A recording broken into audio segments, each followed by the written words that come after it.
My beloved sisters and daughters, another very important quality that we need to instill in ourselves, the quality of patience, forbearance, what is known as sabr. Sabr is something you need no matter what you are doing in your life. You are married, you need sabr. You are not married, you need sabr.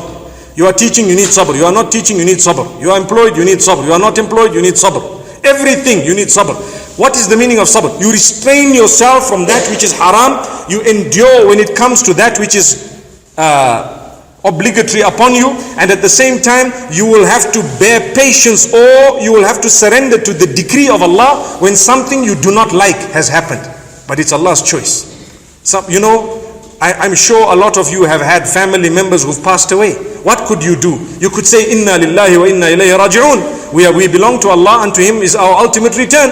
And we can perhaps read a dua or say something, Inna lillahi ma akhadha wa lahu ma a'ta wa kullu shay'in indahu bi ajalin musamma. That for Allah belongs that which He has taken, that which He gave in the first place. And everything according to Allah comes with a specific time.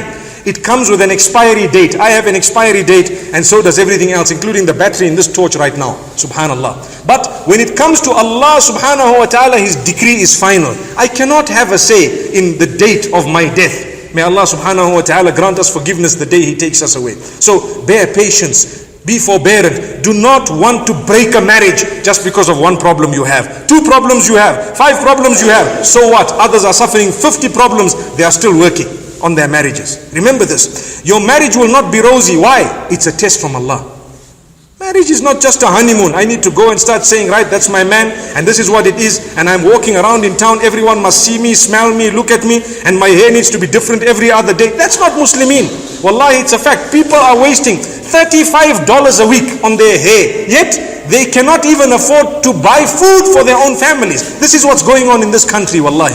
People are ready to buy nails to add on top of these nails of theirs. But when it comes to the evening, they will say there is no food in this house. This is what is happening. Wallahi, it's a fact. And this is the issue. We are people who are content. Consider it a test from Allah. Things will flash on the side. Things will flash on the side. Never ever turn to what is flashing. Lead your real life. That's all fake. Let me tell you. Sometimes people ask, well, why is it that Allah subhanahu wa ta'ala puts on the sides of what I have so many different temptations? And He says, this is a temptation, that's a temptation, stay away from it. Well, if He wanted me to stay away from it, why did He put it there in the first place? That's what some people ask. Well, I can tell you, when you know the answer in mathematics, still they give you multiple choice. You know what is multiple choice? They glare the wrong answers in your face in order to test you. You know the right answer, put a tick on the right answer.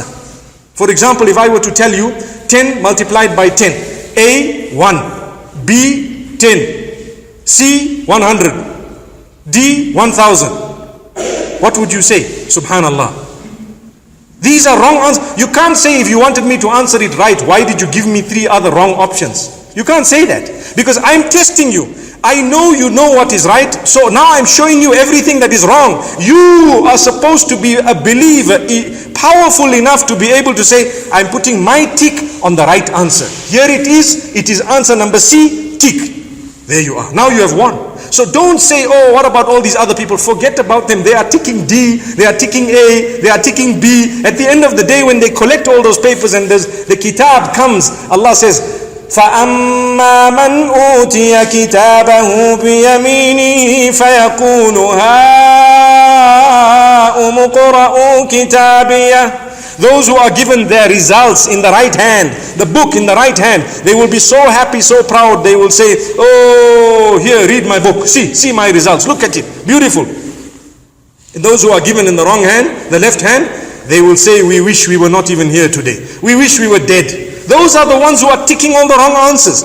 But it is our duty to try and reach out to them, to correct them, to remind them, to tell them, to tap them, to say, you know, my sister, this is what Islam is all about. Do not spread Islam in an embarrassing way, or in a way that is not befitting a Muslim, spreading the goodness of the deen. We want to spread Islam, but in a good way. Live as a Muslim. They will see your happiness. They will see your contentment, your concentration on matters that are supposed to be within your concentration. So concentrate on these things. Be patient. Everything you do in life, one day it will go wrong. Besides your link with Allah. Every day you do in life, one day it has to go wrong. Allah will test you. You know, you come to work every day at 8 o'clock, okay, for example. There will come a time when something happened to the combi, something happened to the transport, something happened here, you were late. And how people deal with it is all your tests. You were not late because you wanted to be late. Because Allah is now testing you. Hey, today you will be late, nothing of your choice. When you go to work, they will shout you, they will scold you, they might cut your salary. Let's see what you do. It's part of your test. That's life. That's the challenge. So when you come, if you start swearing, shouting, hating, you have lost the test. You ticked on the B instead of the right answer. Now, if you come back, you apologize, you say, look, I'm very sorry. They say, we're going to cut your salary. Try to explain to them in a nice way and try to say something in a good way. Still they don't agree. Say, okay, no problem. What can I do? You know, inshallah, next time it won't happen. Then you ask Allah, oh Allah, guide these people. They are cutting my salary. Nothing of me. But you did not cause a commotion. One day they will realize and understand, this person here, you know what? They are honest. One day after 10 years, 15 years, you may get a promotion. Something may happen. You might not get it. But when you go down into your grave, Allah knows what happened. That is your Jannah. Allah knows what happened. So it was never between us and them. It is between us and Allah all the time. Remember this. These are the qualities of dua. These are the people who will enter Jannah with ease. And I haven't even spoken of many more qualities. But this quality of sabr is something very, very interesting.